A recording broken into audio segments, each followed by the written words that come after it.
Olá, minhas amigas, olá, meus amigos, bom dia, boa quarta-feira, não, terça-feira, né? Eu tô meio perdido aqui, os dias são muito parecidos, né? E com esse cenário meio confuso, o sábado e o domingo ele fica absolutamente igual aos outros dias da semana, dias de muita atividade no mundo, uma atividade de certa forma transformadora. A gente nunca sabe se a transformação vem para o bem ou para o mal. A única coisa que a gente sabe é que se a gente quer que um dia as coisas venham para o bem, elas precisam de uma transformação, né? Tem uma frase que diz que nem toda mudança leva para um lugar melhor, mas se a gente quer ir para um lugar melhor, a gente precisa de mudança.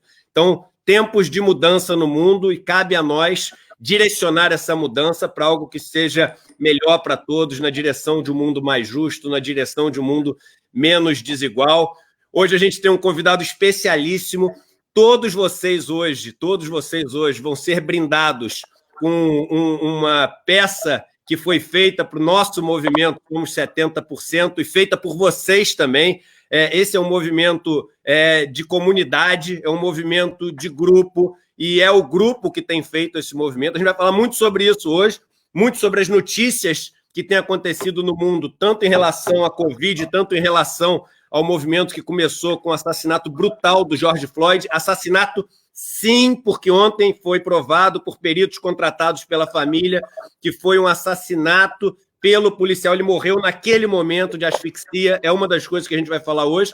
E vamos falar sobre o Brasil. Mas antes de tudo isso, com menos de 2 minutos e mais de 2.000 pessoas já nos assistindo em menos de 2 minutos, queria dar bom dia para o meu amigo deputado Marcelo Freixo, esse guerreiro não só de Brasília, mas esse guerreiro no Brasil inteiro que tem uma história linda de luta pelas pessoas que precisam de voz nesse país. Bom dia, Marcelo. Bom dia, Eduardo. Bom dia a todos e todas que estão com a gente aqui nessa manhã de terça. Prazer imenso estar conversando com você. Era um desejo antigo aqui que a gente conseguisse conversar, mas essa história de trabalhar em casa, a gente não tem hora para parar de trabalhar, né? Então, eu nunca trabalhei tanto na minha vida, mas nunca foi tão necessário esse trabalho diante do que a gente está vivendo nesse país e no mundo. Mas é uma honra estar com você aqui. Vamos nessa, vamos conversar. Legal. E, aliás, eu tenho acompanhado muito assim as suas falas ao longo da crise, têm sido falas muito lúcidas.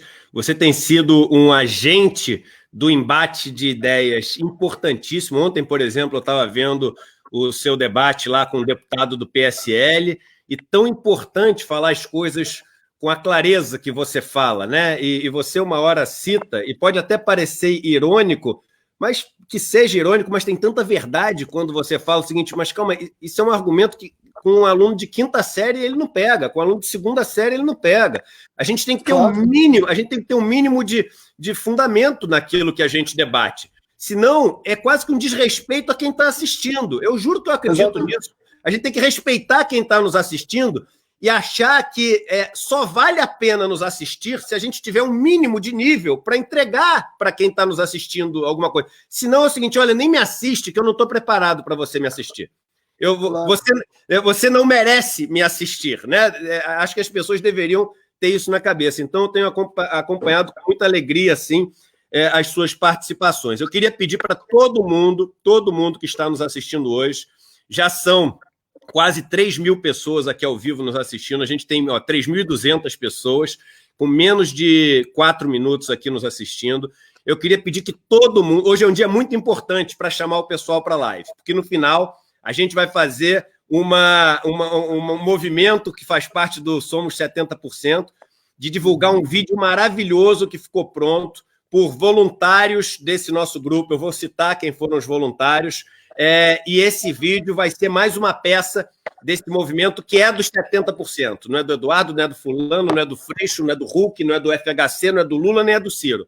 É dos 70%, e esse vídeo mostra isso. Então chamem todo mundo, tem uma surpresa alucinante, maneiríssima no final para todo mundo. Hashtag Somos 70%, que nem a turma está colocando aqui. Então é o seguinte, a gente vai passar pelas notícias, mas antes, todo mundo agora, um like, por favor, todo mundo do YouTube. Se estiver com o chat aberto, tem que fechar o chat para poder dar o like. E todo mundo do Facebook, que tem sido importantíssimo o Facebook, um compartilhamento.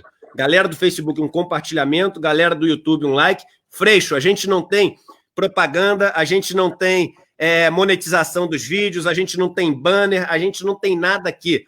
Nem é candidato a nada, nem é filiado a partido. O que quer dizer? Eu não perco voto, ninguém pode me cortar verba, aqui a gente fala o que a gente quiser, é independência total. Essa que é a ideia aqui do espaço, tá bom? Então vamos lá, vamos começar falando rapidamente da Covid, que tem muito assunto para a gente falar. O mundo completando aí 378 mil mortes por causa da doença. A doença continua matando no mundo, apesar do foco ter sido desviado para outro assunto tão importante quanto, mas a doença continua muito mortal no mundo. Várias regiões com pessoas muito pobres, como a Índia, como várias áreas da Rússia, o Brasil principalmente, o novo epicentro do mundo, Peru, México. Ou seja, a doença é curioso, porque essa doença ela surge no mundo nos países mais ricos, vai para os países mais pobres. Dentro dos países, ela chega nos mais ricos e vai para os mais pobres, quase que como ensinando para a raça humana a diferença que existe entre a forma como a vida acontece para as pessoas mais ricas e mais pobres, países mais ricos e países mais pobres.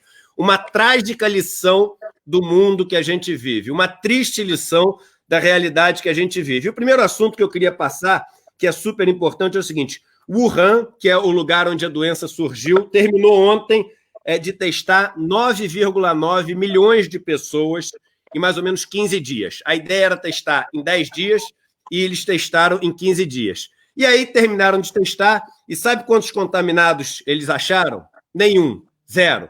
E algumas pessoas verão isso e falarão o seguinte: que desperdício de dinheiro. Isso é o primeiro ponto que eu queria falar para vocês. Como a gente vê de uma maneira errada o gasto público. A gente acha que o gasto público é um dinheiro que some, é um dinheiro que desaparece. Então eu lhes digo o seguinte: em Wuhan, uma cidade que tem mais de 10 milhões de habitantes, onde todo mundo poderia estar trancado em casa, a economia podia estar absolutamente parada, a atividade podia estar entrando num momento absolutamente depressivo de dinamismo, e isso inercialmente é muito ruim, porque quando você faz com que as coisas fiquem paradas, para ela começar a andar de novo, é muito difícil, você tem que tirar da inércia aquele negócio.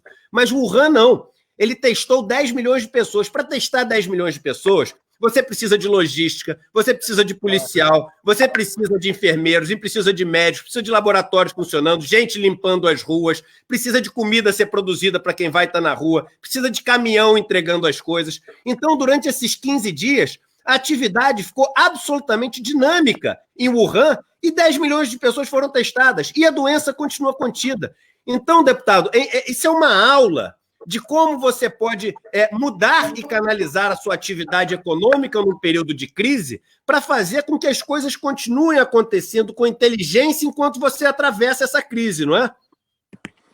Sem dúvida alguma. Isso me lembra, a sua fala, que eu tenho amplo acordo, isso me lembra o debate sobre saneamento básico, né? A cada R$ 1 que você investe em saneamento básico, são R$ 4 que você deixa de gastar em saúde pública, né? E isso não é compreendido por boa parte dos gestores públicos nas nossas cidades. E hoje o saneamento é um grave problema que torna ainda mais dramática a situação do coronavírus. Esse debate que você já fez aqui em vários momentos, a gente precisa entender. Assim, se nós vivêssemos hoje só o problema da pandemia, já seria grave demais, né?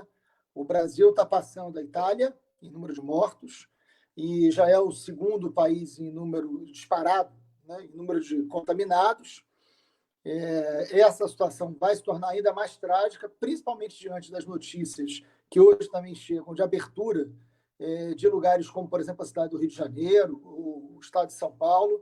A tendência é que isso agrave a situação da pandemia desses lugares. O prefeito do Rio de Janeiro anunciou que vai abrir para a questão dos esportes, para as igrejas e para shoppings, o que é uma temeridade no momento onde o Rio de Janeiro tem um número de mortos maior do que China e Índia, o Rio, né? Então, é uma situação de muita gravidade, de falta de compreensão, porque o que mais mata dentro da pandemia é a desigualdade. É isso, o vírus chega num determinado setor da sociedade, ele chega de avião, né? É bom a gente lembrar, e ele se espalha numa sociedade desigual, que mesmo nos métodos preventivos, essa desigualdade ela é muito decisiva na letalidade. porque você não consegue um isolamento. Imagina, a cidade do Rio de Janeiro tem um terço do Rio. Eu estou falando muito do Rio, sou do Rio, mas, enfim, isso pode servir certamente para muitos lugares. Não, é riquíssimo saber da realidade do Rio com assim, dados. Tanto se fala com superficialidade, e a gente se aprofundar num exemplo de caso tão importante como o Rio é importantíssimo, muito bom. Não acho que a cidade que eu vivo, de onde eu sou, seja mais importante, não é isso. Mas é uma cidade relevante no cenário nacional. A cidade do Rio, um terço dela mora em favelas. Um terço da cidade do Rio de Janeiro mora em favelas. As pessoas não têm, às vezes, muita dimensão disso, porque a compreensão visual do Rio é muito cartão postal, né? O Rio, por ser uma cidade belíssima, né, ela é uma cidade que esconde a sua própria cidade. O cartão postal do Rio, na verdade, é uma cortina de fumaça, esconde. Tem um rio subterrâneo que é encantador também pela sua cultura, né, pelo seu povo, mas que tem os seus problemas que o cartão postal muitas vezes esconde. Um terço mora nas favelas. E as favelas, ao contrário de São Paulo, elas não são periféricas, elas estão no coração dessa cidade, mesmo na Zona Sul, que é o lugar ali que tem apenas 17% da população da cidade do Rio de Janeiro. Ipanema, Leblon, Copacabana, Gávea, Jardim Botânico, isso aí tem 17% apenas dos moradores do Rio. Um terço mora em favelas. Nesses lugares, você não consegue o isolamento como gostaríamos. Por razões óbvias, uma quantidade enorme de pessoas morando num único cômodo. Não tem saneamento, não tem água, não tem renda básica, outro desemprego chega mais. Então, o debate sobre a desigualdade dentro do coronavírus ele tem que ser um debate central para o momento da pandemia e para o pós, para o desafio do pós, principalmente. Em relação ao pós-pandemia, o mundo vivendo, boa parte do mundo, principalmente a Europa e a Ásia, vivendo a saída, né, das condições de confinamento muito mais severas do que a gente viveu aqui, e nessa saída, muito cuidado. Então, por exemplo, a Indonésia hoje decidiu não enviar os peregrinos a Meca, iam ser quase mais de 200 mil pessoas que eles iam enviar e não vão enviar. E olha que é o evento mais importante do ano, né? Você tem que na Europa, vários lugares que estão liberando o confinamento, é óbvio que o número de casos volta a subir. Não existe como as pessoas estarem mais juntas e o número de casos cair, porque isso é físico, né? O vírus pula de um para o outro ali e vai aumentar. E aí você começa a ter novos surtos. Na Ásia, por exemplo, em Seul, você começa a ter vários surtos. Agora eu falei sobre isso ontem, hoje novos surtos relacionados a encontros religiosos. Então, isso é tão importante a gente ver, deputado, porque é o que eu repito aqui, o carro na frente está andando. Tem gente que está em níveis à frente do Brasil, porque começaram antes a crise. Se o cara cai no buraco, o carro da frente cai no buraco, você só não desvia do buraco se você for burro. Ou se você tiver mal intencionado e quiser machucar alguém dentro do carro. Porque, por exemplo, ou se o seu motorista for o Bolsonaro, né? É isso, que aí às vezes é burro e mal intencionado, que aí junta os dois casos que eu falei. Mas, por exemplo, esse caso dos encontros religiosos em Seul, ser um dos lugares que lidou melhor com a doença no mundo. Os problemas que estão vindo agora estão vindo dessas reuniões. Enquanto isso, no Rio, né, e o Bolsonaro faz isso até para o Brasil inteiro, existe essa pressão de voltarem as aglomerações religiosas. Posso te dar um exemplo mais grave, Eduardo? Por favor. Só para te dar um exemplo mais grave. Ontem eu estava conversando, eu não tenho autorização de dizer o nome dele, mas eu estava conversando com um repórter esportivo importante. Eu conversei com o Juca Kfouri também, mas não estou falando do Juca, não. Estou falando de um outro repórter que me procurou e me mandou detalhes desse processo de abertura do Rio de Janeiro em relação à questão do esporte. E eu fiquei escandalizado. Estou vendo aqui o que eu vou fazer com calma, porque eu fui olhar, né? Porque esse papel também do parlamentar, que é de você opinar, mas você tem que estudar, tem que ler muito, tem que entender, tem que antecipar um pouco as ações. Eles estão querendo voltar com o campeonato de futebol, né? Então tem alguns planos aí. E aí a ideia no Rio de Janeiro, por exemplo, é você começar os jogos sem público, mas eu não sabia que jogador não podia pegar, né? Não sei onde é que está escrito isso. Mas começa... Eu quero ver a hora que um craque desse pegar, né? E aí se vai dar algum problema. Porque se o jogador de time pequeno pegar, ele não vai nem saber. Eu quero ver a hora que o cara que vale milhões aí pegar, o que vai acontecer. Mas vamos lá. Porque esse cara pegar, ele pode não morrer. Porque ele é um atleta, é difícil, mas ele pode passar para a mãe, né? Ele pode passar para o pai, pode passar para o avô. É bom a gente lembrar, né? Com certeza. Isso acontece. Aí vamos ver o que vai dar. Mas vamos lá. Aí depois, aí tem fases, né, de abertura. E tem uma fase que eles abrem para o público relativa, assim, 1/3 do público. Gente, desculpa, 1/3 do Maracanã são 22 mil pessoas. 22 mil pessoas indo para o Maracanã, essas pessoas vão de trem, essas pessoas vão de ônibus, essas pessoas fazem... Isso é uma insanidade, Eduardo. Isso é uma insanidade. Totalmente. Nesse momento, não, mas daqui a pouco pode ser. Não, então espero daqui a pouco para saber se pode ser. Mas dizer e planejar agora, no momento em que você tem no Rio de Janeiro mais de 5 mil mortos, superando China e Índia, você prevê o uso do Maracanã, com tudo que leva ao Maracanã, né? Muita gente está assistindo a gente que nunca foi ao Maracanã, mas a aglomeração é inevitável, mesmo que você coloque 1/3. O que são 22 mil pessoas dentro de um estádio?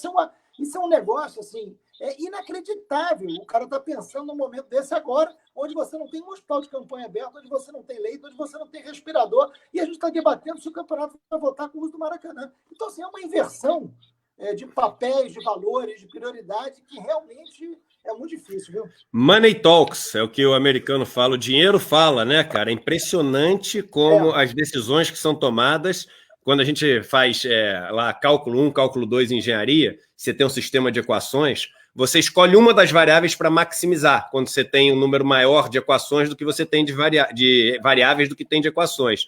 E a variável que é maximizada nesse nosso sistema, ela é o lucro, coloquem isso na cabeça, é o lucro, né? E a briga, por incrível que pareça, não é por riqueza, é por poder.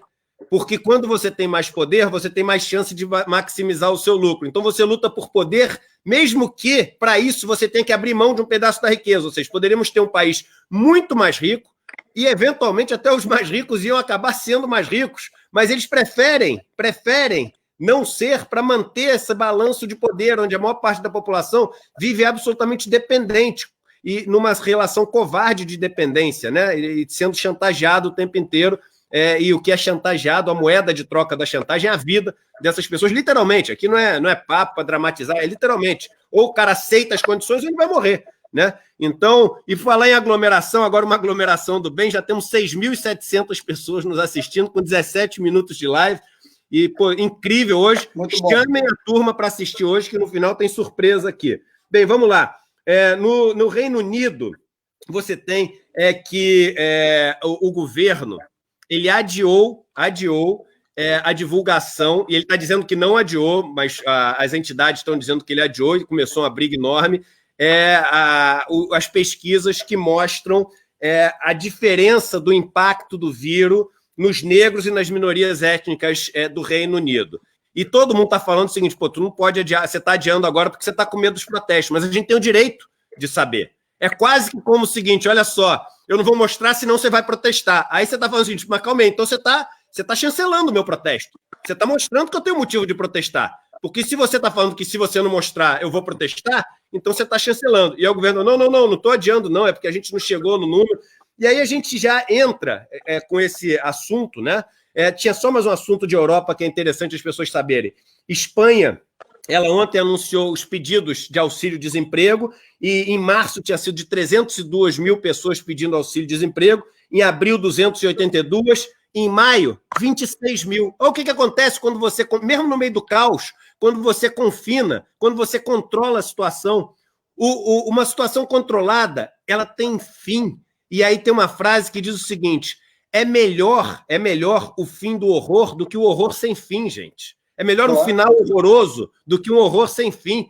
Então é melhor a gente controlar todo mundo e ser um final onde a gente vai sofrer mesmo, vai ficar angustiado, mas aquilo acaba e você tem como começar de novo. A Espanha está começando de novo. A gente aqui no Brasil não está se dando a chance de começar de novo. A situação não está definida. Definida, a etimologia vem de dar fim. A gente não está dando fim a essa situação.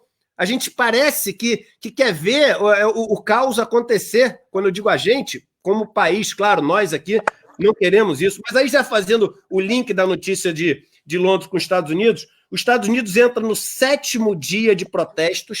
O Trump ameaça colocar as Forças Armadas e isso não impacta em nada o ritmo dos protestos, E ontem, para encher as pessoas de entusiasmo, me perdoem usar essa palavra, mas eu tenho dito muito aqui, entusiasmo vem de Deus dentro, em Theos, ou seja, Deus dentro, e eu acredito que protestos como esse ontem são protestos de pessoas que estão cheias desse espírito maior que faz a gente lutar pelas coisas. Ontem, na nossa conversa sobre espiritualidade, eu mostrei aquele discurso daquela jovem negra americana e perguntei para o pastor Henrique e para o Frei Davi, isso aqui não é um sermão? Eles falaram, isso é um sermão? O Frei Davi falou, ela está com uma mão em Deus e a outra com os manifestantes. Você pode ter certeza que ela está sendo a conexão. O fato é que ontem foi divulgada essa questão do George Floyd ter morrido por asfixia. Foi um homicídio, ele morreu ali. E aí eu vou te passar, Freixo, e eu sei que você tem números bons para dar sobre como funciona isso no Brasil. Veja bem, em Minneapolis, nos últimos anos, 2/3 das pessoas que foram imobilizadas com o joelho e asfixiadas eram negras, num lugar onde 19% só da população é negra. Eu vou repetir. 2/3 das pessoas que foram asfixiadas com o joelho naquele golpe que foi dado eram negras, num lugar onde só 19% das pessoas são negras. 58 pessoas apagaram nos últimos anos, ou seja, não é novidade, não é que eles não sabem que isso acontece, mas isso continua acontecendo. Então, eu queria que você falasse um pouco disso que está acontecendo nos Estados Unidos e desses dados que são tão distintos para a população negra e para a população branca. Deixa eu tocar num ponto antes de entrar nisso e trazer para o Brasil, porque muita coisa está acontecendo aqui também. Nós tivemos um ato aqui no Rio de Janeiro muito importante em frente ao Palácio Guanabara, feito por movimentos sociais das favelas, né? Questionando, e aí eu acho que é bem interessante nesse momento, questionando as operações policiais no meio desse processo da pandemia, que levou à morte de João Pedro, João Vitor e tantos outros. Mas antes disso, só para a gente não deixar de falar, porque isso é um debate que eu já fiz tantas vezes, é inacreditável, né, que depois de tudo que aconteceu no mundo, porque por ser uma pandemia, não ser algo exclusivo do Brasil, você é obrigado a ler, entender o que está acontecendo no mundo inteiro, né? Essa insistência do governo Bolsonaro de separar a economia da saúde é criminoso, porque é isso, a gente não consegue ter um mínimo de planejamento para saber até quando nós teremos determinadas medidas para podermos ter outras depois. É isso que você está falando. E isso é muito claro e cada vez mais evidente. Então, assim, para aquele que está preocupado em perder o emprego e fica nesse jogo, eu vou perder o emprego, eu vou perder a vida, né? Na verdade, é uma coisa só. Não é uma coisa só. Assim, é preciso isolamento, é preciso entender e ler a curva de contaminação, é preciso medir o tamanho dessa crise por um tempo para que a gente possa cuidar das pessoas e ter menos gente morta. Não é uma questão de, não, vamos cuidar da vida e depois a gente resolve do emprego. Não. Para que a gente possa recuperar os empregos o mais rápido possível, nós temos que ter um planejamento da área da saúde feito desse jeito. Isso aconteceu no mundo inteiro. E é isso que a gente não consegue ter aqui. Então, essa ideia de que o pior seria em maio, o pior seria em abril. Não, o pior vai ser em maio. Não, agora o pior é em junho, mas acho que vai ser em julho. É exatamente pela incompetência do governo de insistir em querer dizer, não, a nossa preocupação é só com os empregos. E aí, como a preocupação deles é só com o emprego, na verdade não é com o lucro, porque quem vai pressionar e a quem ele está conversando e ouvindo é quem quer garantir o seu lucro, não quem quer garantir o seu emprego. Basta ver as medidas que ele está tomando de garantia do lucro e não do emprego, garantia da exploração sobre as pessoas. Ele vai aumentar o sofrimento dos mais pobres, tanto na economia quanto na pandemia. Então, assim, a gente tem que insistir muito, muito na necessidade desse planejamento junto aos prefeitos e governadores, porque da presidência, lamentavelmente, não dá para esperar muito. No Rio, hoje, só para terminar esse assunto, no Rio, hoje, os hospitais de campanha eles não são abertos porque ele é um planejamento errado. A gente tinha que estar ampliando o leito das redes públicas que já tem gestão hospitalar pronta. Os hospitais federais, porque o Rio, como foi capital, tem uma quantidade muito grande de hospital federal. Os hospitais federais não ofereceram leitos no número que poderiam oferecer para o enfrentamento do coronavírus. Então, a gente tem um drama no Rio de Janeiro muito profundo e ainda mergulhado numa crise de corrupção violenta do governo do Estado, que certamente vai gerar a queda do governador do Rio. E em breve, certamente, ele vai estar sofrendo impeachment. Inclusive, ontem teve as contas rejeitadas pelo Tribunal de Contas. Não sei nem se você soube disso, mas é mais um elemento para gerar a queda do Witzel, que em breve o Witzel, que foi eleito por Bolsonaro, né, o Witzel, que fez parte desse acidente histórico, né, que elegeu o Bolsonaro, desse momento, desse eclipse, mas já é o primeiro deles a cair, vai certamente ser empichado dentro de um mês é provável que isso aconteça. Mas, enfim, deixa eu só fazer uma pausa para separar os dois assuntos, para te falar o seguinte. Tá insuportável no meu WhatsApp, meus amigos carioca, todo mundo mandando te mandar um abraço, todo mundo sou teu fã, o Gustavo, o Romário, o Cristiano, todos meus amigos de colégio, pô, manda um abraço pro Freixo. Então, ó, sinta-se abraçado por todos os meus amigos de infância. Freixo, siga aí, vai. Valeu, abraço grande, abraço virtual por enquanto, né? Mas vamos lá. Então, o que está acontecendo hoje nos Estados Unidos, eu acho que é muito importante a gente entender, né?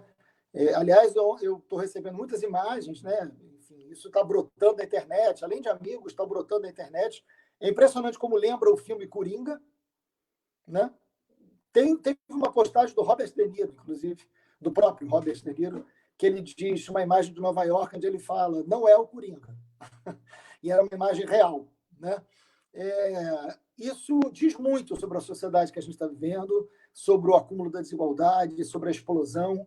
Nós vivemos alguma coisa assim em 2013, eu não tenho a menor dúvida. Aí, indo para uma reflexão mais profunda, enfim, eu não tenho a menor dúvida que se não fosse a pandemia, o Brasil hoje estaria incontrolável nas ruas. Não tenho a menor dúvida. Não tenho a menor dúvida. Hoje, se não fosse a pandemia, nós teríamos um Brasil incontrolável hoje. E eu não sei até que ponto o Bolsonaro ia tentar se alimentar disso, mas não é algo que alguém pudesse controlar, porque a irresponsabilidade dos atos organizados pelo fascismo, né? E ontem eu tive um debate que você lembrou, é muito curioso, porque eles tentam caracterizar como um ato família, e do outro lado, vandalismo. Como se não fosse vandalismo um ato fascista. Como se não fosse vândalo rasgar a Constituição, usar símbolo nazista, falar em fechamento do Congresso, fechamento do Supremo, falar em intervenção militar. Isso é vandalismo. Vamos deixar claro, isso é um vandalismo oficial, né? Com a presença do presidente andando, né, num cavalo sem máscara, uma mistura de criador e criatura. E ali esta situação estimula um processo de conflito muito grande que certamente não vai se restringir aos Estados Unidos. A morte do George Floyd foi uma morte filmada, né, Eduardo? Ele é uma morte, e aquilo é muito forte. É claro que ele não é o primeiro, você está dando números que são muito importantes. Nós temos uma estrutura racista, um racismo estrutural muito violento nos Estados Unidos, mas aquela morte ela foi filmada. Ela tem uma dose, né, de perversidade filmada que explode muito, mas explode completamente, é incontrolável. E aquilo vai para uma sociedade no momento de um governo Trump. Aquilo tudo que está acontecendo é pelo George Floyd, mas é por tudo, é por um conjunto de coisas que são completamente inaceitáveis. Agora, se você traz para cá e olha para o mapa da violência que a gente tem aqui, de cada 10 pessoas assassinadas no Brasil, 7 são negros. Eu vou repetir. De cada 10 pessoas assassinadas no Brasil, 7 são negros. Né? Nós chegamos a uma taxa de homicídio que, pela primeira vez na história, passou de 30 por 100 mil habitantes. Nunca tinha passado de 30. Passou de 30. Nós chegamos a mais de 60 mil homicídios ano. A nossa taxa de esclarecimento de homicídios não chega a 4%. Taxa de esclarecimento de homicídios não chega a 4%. Pode matar, porque quem morre? Quem são os matáveis? Isso dialoga diretamente com a desigualdade social. A mesma que a gente falou da pandemia. Né? O debate da segurança pública, que é um debate que a esquerda abriu mão de fazer na Constituição de 88, isso nos custa muito caro politicamente, porque a direita absorve o debate da segurança pública pelo viés da produção do medo, e a esquerda não consegue dizer qual é o seu projeto. Qual é o projeto da esquerda para o sistema penitenciário? Aliás, no sábado, eu vou fazer uma live com Drauzio Varela só para falar de prisão, porque eu trabalhei 30 anos nas prisões e o Drauzio trabalhou a vida inteira e trabalha até hoje nas prisões. Sábado, 10 da manhã, tem uma live minha e Drauzio Varela só para falar de prisão. Imperdível, gente. Assistam. Então, assim, qual é a nossa proposta para o modelo de polícia? Eu estou falando do campo progressista. Eu sei qual é a da direita. Né? E a da direita dialogou com medo. Dialogar com medo é um sentimento humano muito forte. Né? O Bolsonaro se elege como um capitão que fala em segurança pública. O que ele sabe sobre segurança pública? Qual é a eficácia do que eles dizem sobre segurança pública? Mas eles dialogam com medo, eles dialogam com o sentimento do tronco, eles dialogam com essa escravidão que a República não resolveu, eles dialogam com o justiçamento. Isso é muito forte. Quando vem uma imagem que fere, que mostra essa estrutura do justiçamento, como foi a do George Floyd, e tantas outras que a gente tem aqui, a do João Pedro, um menino de 14 anos, você imagina se a gente tem uma imagem do João Pedro sendo fuzilado dentro de casa, né? Era outra reação com o mesmo fato. Agora, são tantos. Quem não lembra da Ágata, no Complexo do Alemão do ano passado? E eu posso citar vários. Uma tragédia foi apagando a outra, provocando uma amnésia covarde, de distanciamento. Kathleen, Cauã, Cauê, tem tantos. Tantos. Tantos, o Marcos Vinícius, a Maré, tantos, né, que a gente vai acompanhando. Assim, eu fui 10 anos presidente da Comissão de Direitos Humanos e a gente atendeu essas famílias todas, né? É muito grave, assim. Esta violência, ela é uma violência que tem um debate de gênero, que tem um debate de classe, que tem um debate racial muito profundo na sociedade. A gente precisa trazer o debate da violência para um debate da estrutura da sociedade e não um debate só sobre polícia. Eu acho que essa é uma pista importante para a gente. Pô, nota 10. Temos aqui meia hora, exatamente meia hora, metade da nossa live. Temos quase 9.000 pessoas nos assistindo. Queria agradecer todo mundo que está nos assistindo. E é agora que a gente vai para aquele segundo momento, né, segunda metade da live, que eu peço para todo mundo, eu peço da metade, todo mundo que está no YouTube, por favor, deem um like. A gente está com um público excepcional hoje no YouTube. Facebook, que a gente tem tido públicos enormes, está muito bom, mas dá para aumentar. Então, todo mundo no Facebook que puder dar um compartilhamento. Novamente, no final, todos juntos vamos fazer uma iniciativa hoje que vai ser importantíssima. Então, a gente precisa ter todo mundo junto aqui.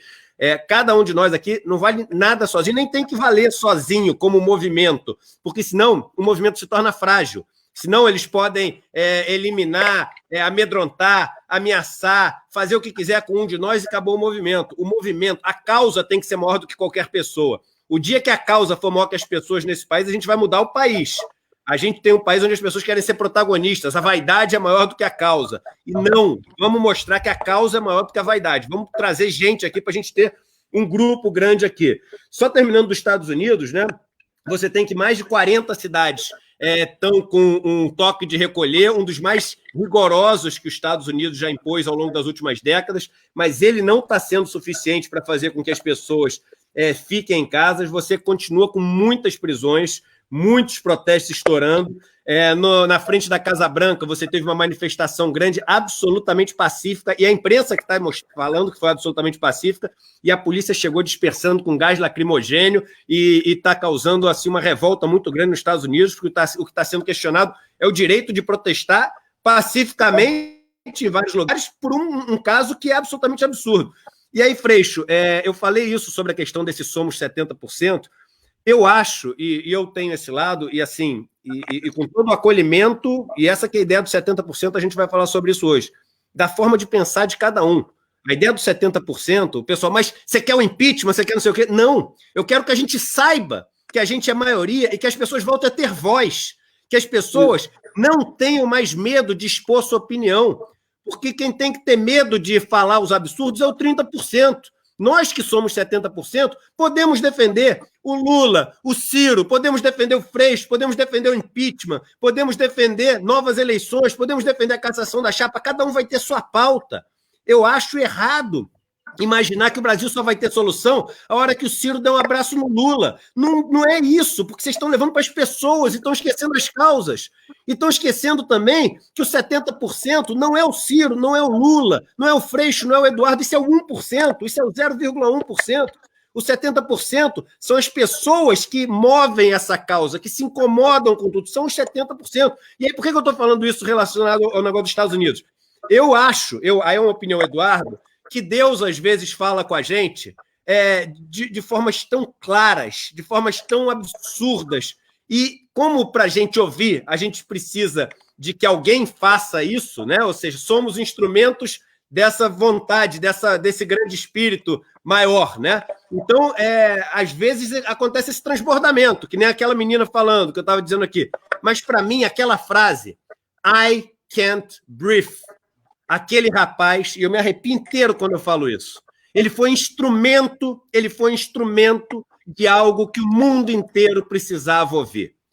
Ninguém, nenhum grande intelectual, nenhum grande filósofo, nenhum grande político poderia exprimir com tanta clareza e com tanta perfeição o sentimento que é o sentimento da maior parte do mundo.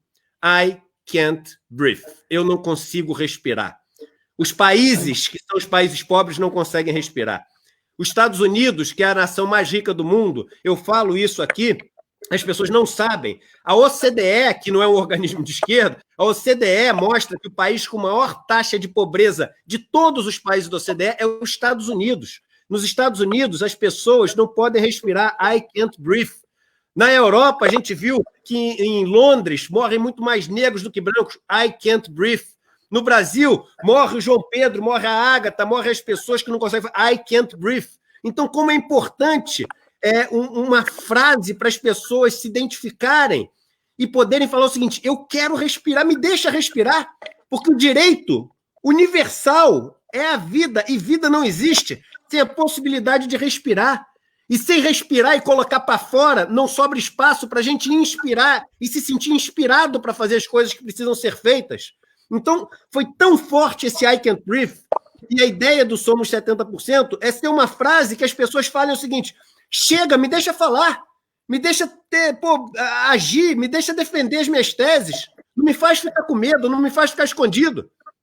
Eu tenho esse direito, até numericamente, deveria ter em qualquer condição, mas até numericamente tenho, porque sou maioria, somos maioria. Então, esse I can't breathe é muito forte, né, Freixo? É muito forte, isso é muito importante, porque esse desejo de fala, de ar, de espaço, de humanidade é histórico, né? E é mundial. Aqui no Rio de Janeiro, teve um ato, eu estava falando no início, muito importante, né, de lideranças de favelas. Eles tinham organizado com pouca gente, apareceu um monte, porque é isso, está todo mundo querendo respirar, está todo mundo precisando de ar. E um cartaz que o Raul Santiago, que é um jovem muito amigo, incrível, menino que eu sugiro que você chame para uma conversa aqui, uma liderança do Complexo do Alemão, depois eu te boto em... Não sei se você já conhece, mas está convidado, pode me botar em contato que já está convidado.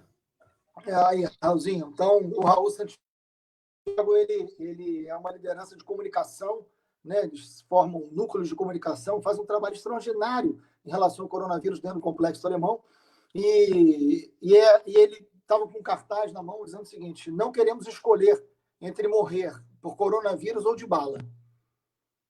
Né? E é isso, queremos respirar, queremos viver. Né? Ninguém vive sem respirar. Ninguém vive sem respirar. E tem um Estado que sufoca. Um Estado que não entrega a renda básica, um Estado que não faz saneamento básico, um Estado que faz operação policial. Ô, Eduardo, pelo amor de Deus, um Estado que faz operação policial durante a pandemia, todos os crimes baixaram. Um Estado que, você imagina, a Favela da Maré. A Favela da Maré tem 135, 140 agora, 1.000 moradores. A Favela da Maré é maior do que 95% dos municípios brasileiros. A Favela da Maré tem mais gente morando do que 95% dos municípios brasileiros. Quantos moradores, Freixo? Quantos moradores? 140.000 moradores. Uau. Só na Maré. Uau! A Rocinha tem mais, Complexo do Alemão. Então, são favelas que são do tamanho de cidades. Vocês imaginem se uma cidade fosse tratada como as favelas são tratadas pelo Estado. O que estava acontecendo? Alguém consegue imaginar que fosse possível? Um lugar onde uma cidade que não tem saneamento básico, né?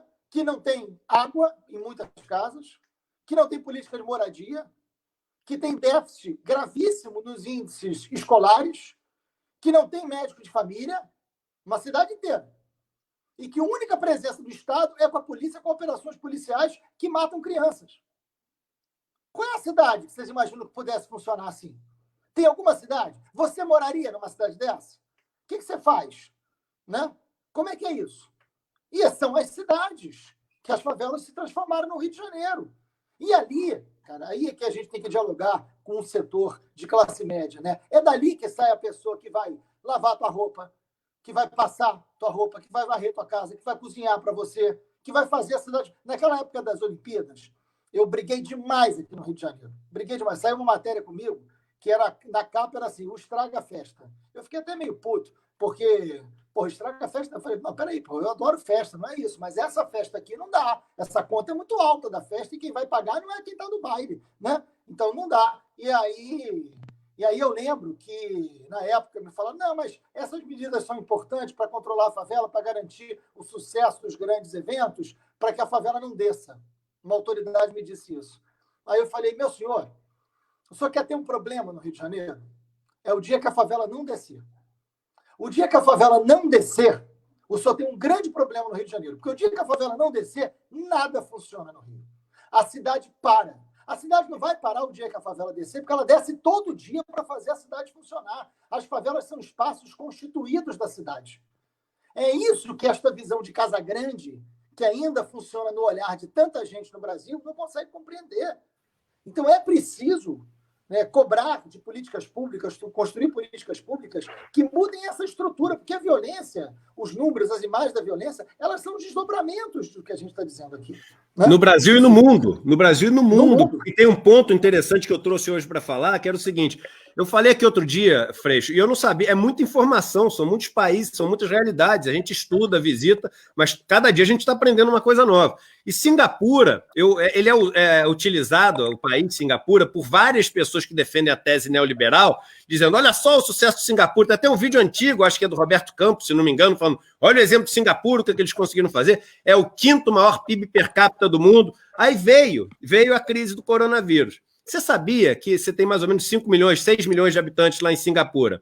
1,2 milhões de pessoas são de imigrantes que trabalham na construção civil, empregado doméstico, são pessoas muito pobres. Essas pessoas moram em dormitórios. O que são dormitórios? Dormitórios são complexos onde de 10 a 20 pessoas dormem em quartos muito pequenos. Freixo, em 43 dormitórios, é esse número que eu estou te falando, em 43 dormitórios, no 5º lugar com o maior PIB per capita do mundo, no lugar que é o exemplo do neoliberalismo como sucesso no mundo, em 43 dormitórios moram 200 mil pessoas pobres.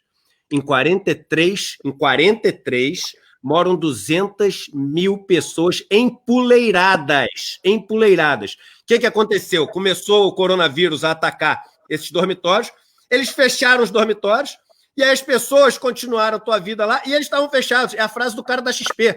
Não, tá bem, porque já melhorou a curva aqui, pena, o nosso problema são as favelas, o problema lá são os dormitórios. Usando essa mesma frase. O que acontece? Qual foi a solução que eles encontraram hoje?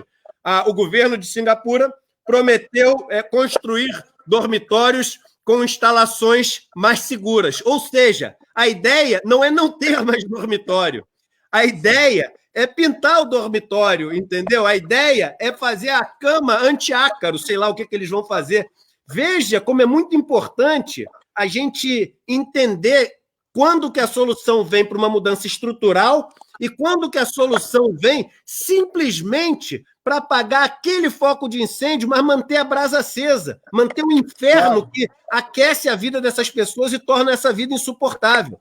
Vai, passo para você agora com quase 10 mil pessoas aqui nos assistindo. Lembrando, fiquem aqui e chamem os amigos que daqui a pouquinho tem a novidade para todo mundo aqui, Freixo. Mas é o resto do mundo, não é só o Brasil. Você tem a Casa Grande, você tem a Senzala no mundo inteiro.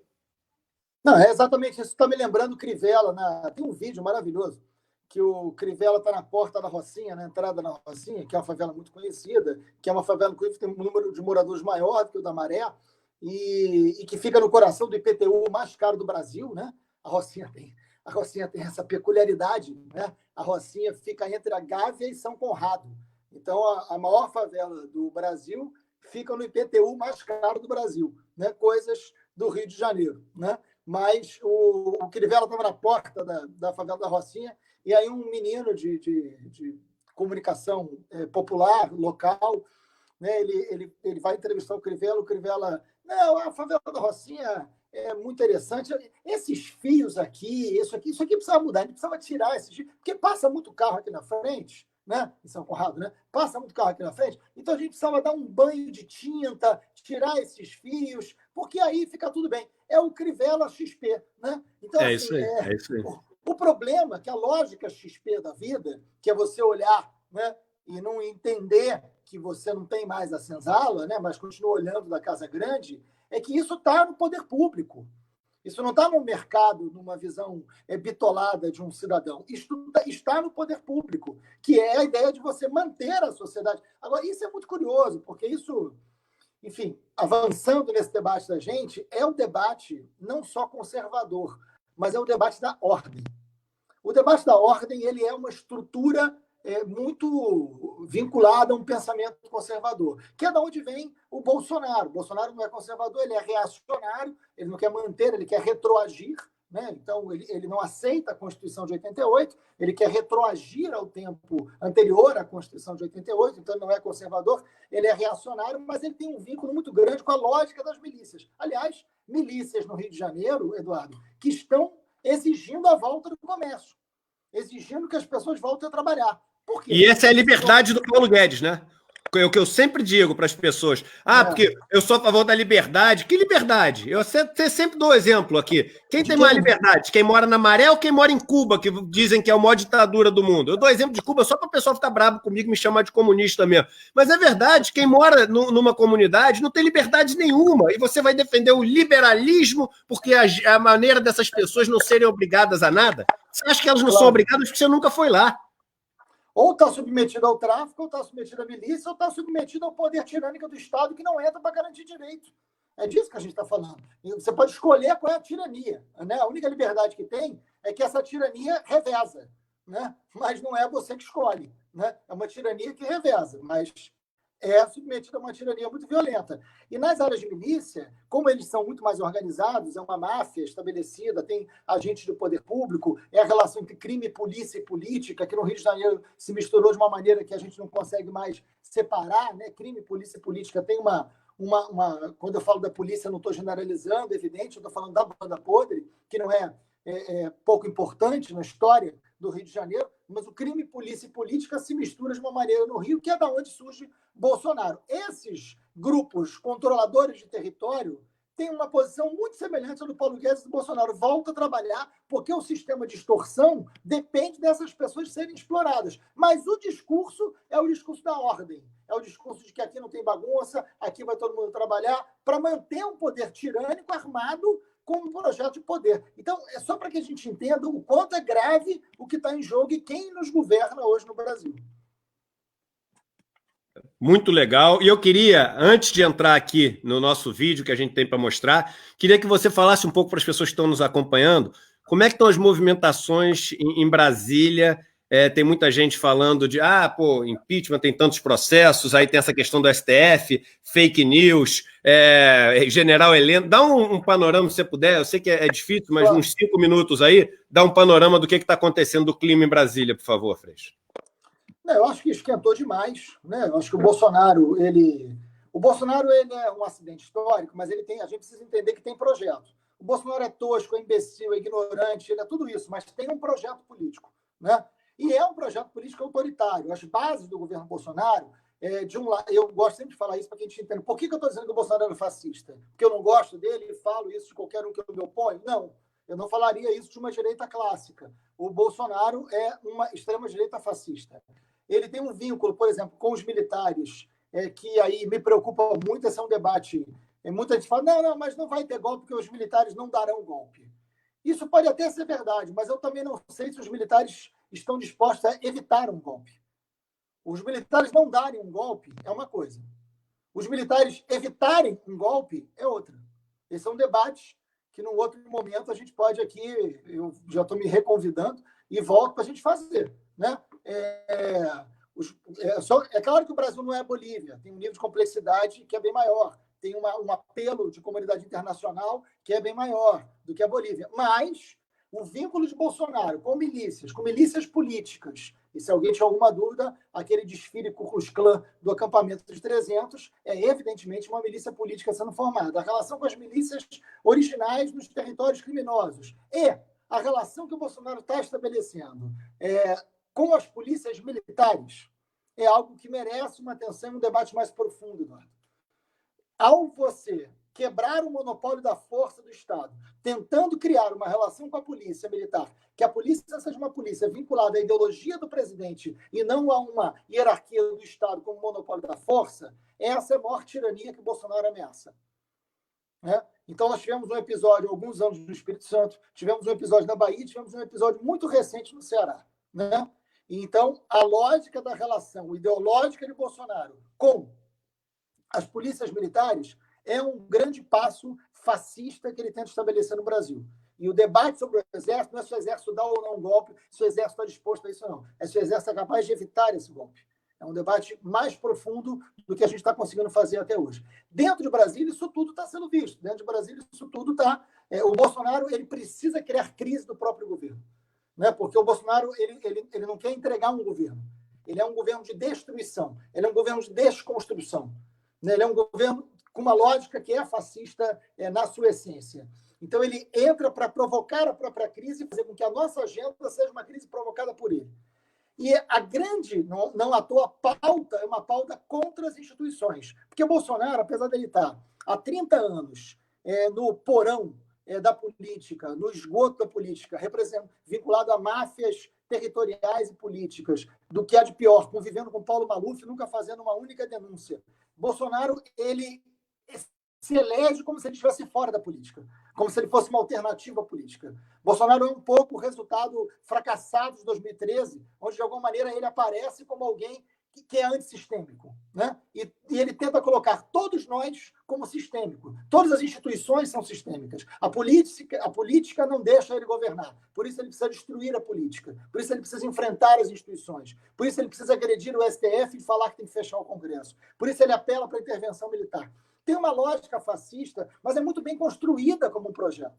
Então, nesse sentido, o que a gente precisa entender é qual é o nosso projeto. Qual é o nosso projeto? Somos 70%. Então, eu quero concordar muito com a tua frase anterior. Não é o Ciro, não é o Lula, não é o Dino, não é a Manu, não é o Haddad. Nós não podemos entrar num labirinto para escolher qual líder vai enfrentar outro líder.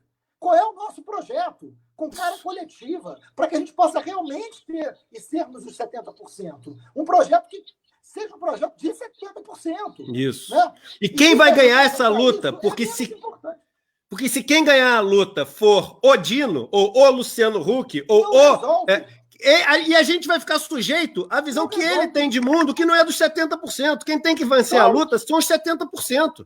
Então, já pegando o embalo, porque aí pegou o embalo, então vamos mostrar o vídeo. É isso, né? É projeto. Então, eu vou mostrar o vídeo, e esse vídeo é o seguinte, eu não poderia mostrar o vídeo sem antes agradecer aqui a Berro Motion, do meu amigo Bernardo, a Belinha Filmes e a Yasnaya, que é uma designer venezuelana que trabalha com a Berro Motion. Eles fizeram esse vídeo, eles fazem parte do grupo aqui, e o combinado é o seguinte, gente, isso que a gente está fazendo, nós estamos fazendo, mas também não é nosso.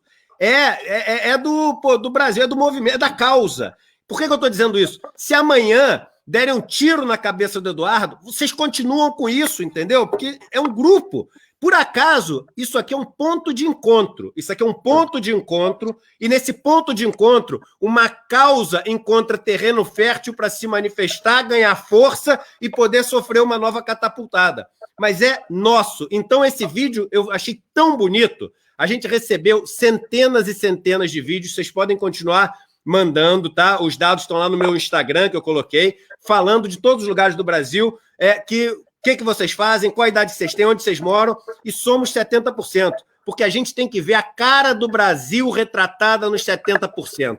É essa cara que vai fazer a mudança. E só se a mudança vier dessa cara, vai ser uma mudança estrutural, uma mudança que vai olhar para uma nova distribuição de renda, uma mudança que vai ter peso para fazer uma reforma tributária, uma mudança que vai ter peso para investir em saneamento básico, uma mudança que vai ter peso para ouvir, porque é aquela história, te vejo, te escuto quem?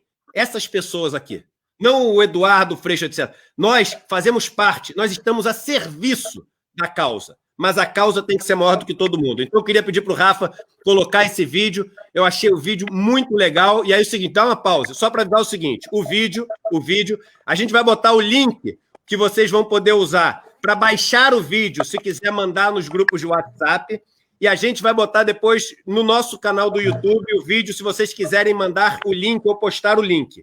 Então, vocês vão poder baixar o arquivo e postar o link. O mais importante, sempre coloquem o hashtag e tem que estar escrito igualzinho para poder contar. Somos 70%.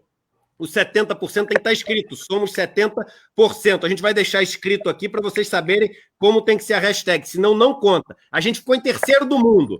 Vamos fazer esse vídeo hoje se espalhar para as pessoas entenderem de quem são os 70% que a gente está falando. Rafa, toca o barco aí, vai lá.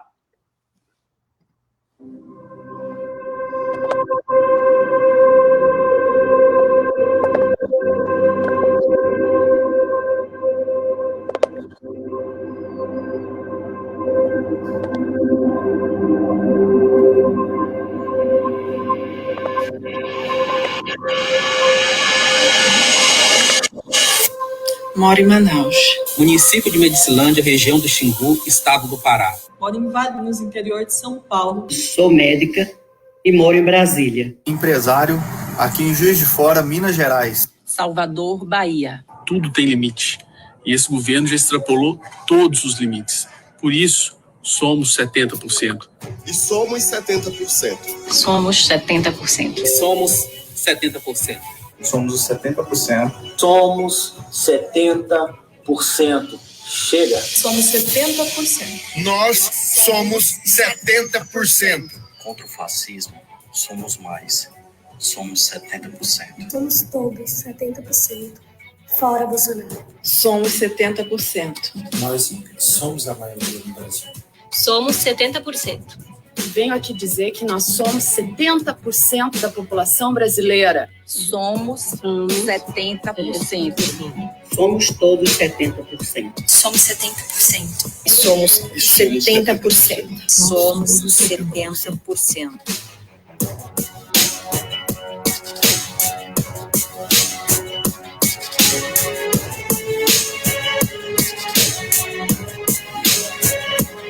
Pela liberdade, pela democracia, somos 70%. Somos 70%. Somos 70%.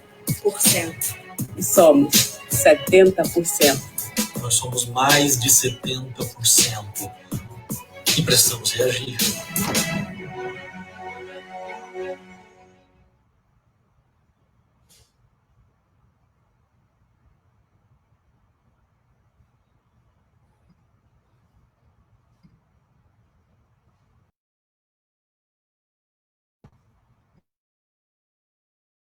Seu áudio tá fechado, Dudu. Eu falei o seguinte, que o áudio do vídeo, ele arrepia o osso, ouvindo assim, o Rafa passando, não aparece a música de fundo, mas é lindo, porque esse é os 70%, Marcelo.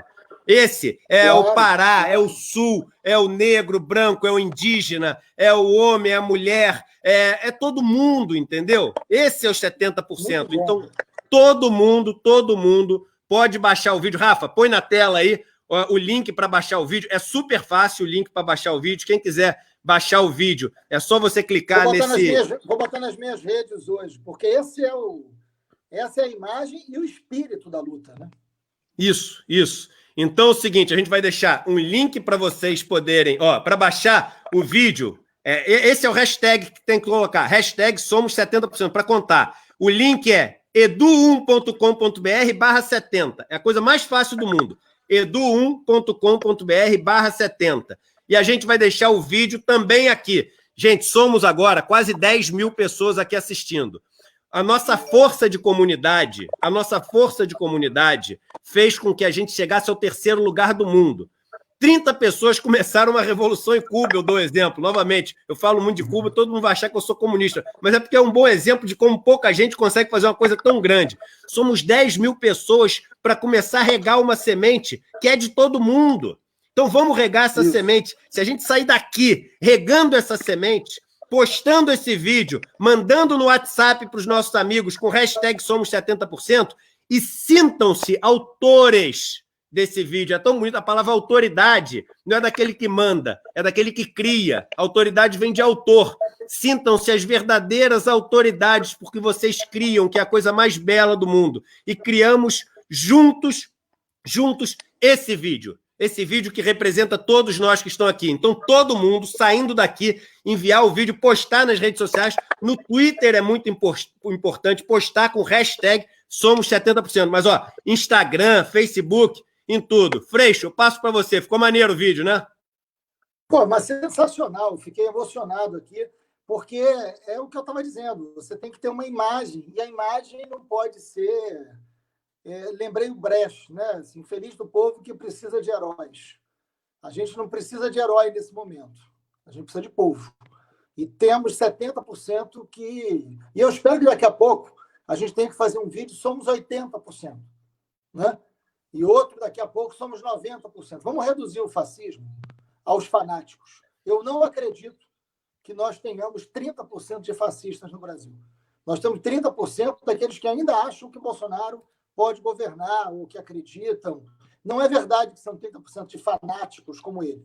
Vamos reduzir isso. E esses 70%, com essa cara de povo coletiva, né, com essa cara de projeto, com essa cara de país, e com esse desejo, com essa militância. Você sabe que eu tenho uma frase, a Marielle, né, brincava muito comigo, a gente trabalhou junto, ela foi da minha equipe 10 anos, depois foi eleita, e eu sempre gosto de lembrar esse espírito aí da Marielle, essa força que ela teve, o que ela fez pelo mundo, mesmo depois da barbaridade que fizeram com ela.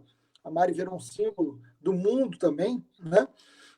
A Marielle, eu tinha uma frase sempre que eu usava, que eu falava, gente, a luta é pedagógica, né? A luta é pedagógica, a gente precisa falar com os diferentes e com os indiferentes. A gente tem que aprender a ouvir mais do que falar. A luta é coletiva. E ela sempre brincava comigo. Sempre que acontecia alguma coisa, ela olhava para mim e falava assim, a luta é pedagógica. Né? Então, acho que esse vídeo me remeteu a essa memória. A luta é pedagógica. Pô, show de bola. Tem gente falando que a nossa live aqui está em 3º lugar no mundo de lives. Eu estou te falando, Freixo, o espaço aqui virou um espaço tão bacana, cara. E é isso, é um grupo aqui que se respeita, e aqui tem gente que é super a favor do Ciro, do Lula, tem gente que enfim, é indígena, tem gente que tem tudo aqui, é tão bonito, porque existe sim uma discussão, existe muitas vezes esse calor da ideia, mas existe aqui um respeito e existe uma comunidade, somos comuns a uma unidade, e é essa unidade que vai fazer a diferença. Então, tem algumas pessoas que não estão conseguindo baixar o vídeo, Rafa. Depois, você só vê aí, por favor. Se tá com... Eu acho que talvez seja a internet das pessoas. Está super baixo, o vídeo está com 10 megas só, para vocês poderem baixar e mandar por WhatsApp. E quem não conseguiu baixar o vídeo, tem o link do YouTube. É só vir no nosso canal, que você já está no nosso canal aqui, se estiver no YouTube. Se você não tiver no Facebook, eu vou postar o vídeo também. Vou postar o vídeo em todas as minhas redes, e vocês estão convidados a ir lá. E sempre, #somos 70%. Freixo, eu acho que nunca recebi tantos elogios aqui como eu recebi a sua participação. E tem uma coisa que está sendo muito legal, porque aqui é o seguinte, como a gente tem essa liberdade de não ter o medo, mas se eu trouxer esse cara, putz, aquele cara vai ficar chateado, não me patrocina, eu vou perder seguidores. Não tem essa preocupação. E como não tem essa preocupação, as pessoas... elas acabam tendo contato com personagens que elas aprenderam a ter algum tipo de preconceito. Como eu tive. Essas semanas fui super atacado por vídeos que apareceram meu falando mal da Dilma, do Lula. Eu sempre falei, eu passei 42 anos na bolha de Rio de Janeiro, Zona Sul. Você sabe como é que é a bolha? PUC, 20 anos sendo sócio, banqueiro, gente, dono de banco. E aí o MST me abriu a visão de mundo e eu quebrei vários preconceitos. E estou hoje me reencontrando com esse erro de vida de defender o lado que hoje eu vejo que é o grande causador dessa grande desigualdade. E você ter essa possibilidade de ter personagens aqui que pessoas... Eu vi vários comentários assim, caraca, mas esse Freixo é genial. Caraca, por favor, mais meia hora de live. Isso é tão legal, mas isso é tão legal porque a gente tem que quebrar essas cascas e fazer essas pontes. Então eu queria te agradecer demais por estar presente aqui hoje e dizer que eu sou assim um grande admirador da tua inteligência, além de tudo, cara. Obrigado mesmo. Eu gostei muito, eu acho que a gente tem que fazer mais. Tem muito assunto aqui. Você sabe que você falando assim, não, mas o MST abriu porta. O Guimarães Rosa diz que tropeçar também é uma forma de caminhar, né? Então, a gente na vida tropeça, mas caminha, vai, abre espaço. O importante é a gente saber que ao entrar numa porta, a gente tem que ter a capacidade de olhar tudo, né? A ideia da humildade vem de, como você usa muito a epistemologia, a humildade vem de humus, né? Vem da terra, vem de ter a fertilidade e o pé no chão. Né? Que de onde vem o humano também, né? Exatamente. Vem de humano e vem de humus, né? Vem de terra, vem de fertilidade, vem daí. Eu acho que a gente tem que entender que a gente precisa aprender sempre. Eu nasci em um lugar muito pobre, venho de família muito pobre. Eu nasci no Morro, em São Gonçalo, e fui criado até os 40 anos, eu vivi na periferia, em Niterói. Eu tive muito pouca porta aberta durante a minha juventude. Mas acho que abriram, eu entrei e aproveitei bem. E adorei essa conversa. Eu acho que a gente tem que conversar, né? Eu gosto muito de tomar café e sempre falo que o que eu mais gosto do café é porque ele vem sempre acompanhado de resenha, né? Então, que a gente precise e faça muita resenha, que a gente converse, porque é assim que a gente se entende e muda esse país. E precisa mudar. Nota 10, meu irmão. Só para vocês saberem, a nossa hashtag no Instagram, no Facebook, nos lugares onde não tem robô, foi 10 vezes mais, 10 vezes, não foi 5, não foi 7, 10 vezes mais do que a hashtag do governo. Então, esse é o poder do nosso grupo. Esse é o poder do nosso grupo. Somos 70%. Quem não conseguir baixar o vídeo, ainda pode mandar um e-mail para esse contato@edumoreira que a gente manda por você. Vamos lá, galera. Vamos fazer esse movimento e trazer de volta a coragem e a segurança de poder falar o Brasil que a gente acredita. Um abraço para todos vocês. Um abraço, querido Freixo. E siga nos representando com tanta coragem. Valeu. Obrigado, amigo. Tchau, tchau.